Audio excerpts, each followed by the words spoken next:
Guys, it's Night of Erebus here, and in this video I'm going to be talking about the different orc classes and tribes in the new Shadow of War. Okay, so start off with the so once you dominate orcs, or even just out and about, they can have all these different classes when they upgrade and that. So there's assassin classes, so they can jump out and try and surprise attack you. There's tricksters that chuck smoke bombs to get away and good at dodging, stuff like that. And then there's like commanders that are good at leading the orcs, so it might be harder to go against them. There's also tanks which have a ton of health, so they're going to be quite difficult to come up against.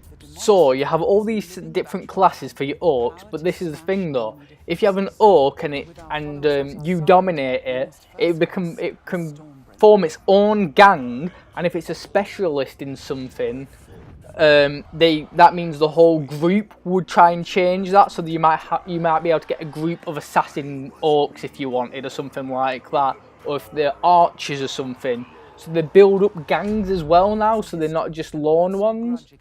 And also this goes into the tribes as well, because I can't remember all the names of the different tribes, but there's like fire, hunting, them sort of tribes. And what they do is actually, so they you can level them up so they can be a certain one of them tribes. But if you put a war chief that's from that sort of tribe into the fort that you've just taken over, it actually changes how the fort is and how the environment is around it. So it means, like, if you're part of a hunting tribe, the war chief, that means there'll be a lot more hunters in the region.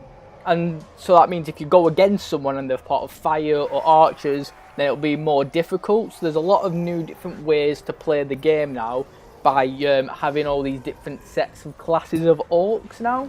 And that can help you now if you're attacking forts, because then they might have a special way to attack. Something like archers, it might be help to defend you more stuff when you're attacking.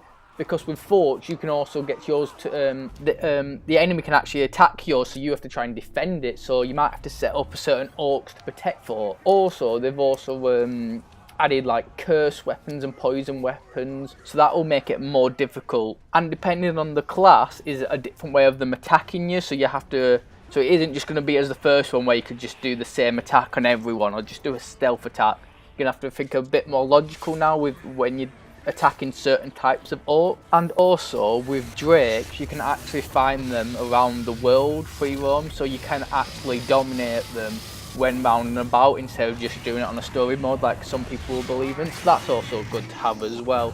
So that's all for the different types of classes and what they can do. Hope you enjoyed the video. Don't forget to like and subscribe, and see you next time for more.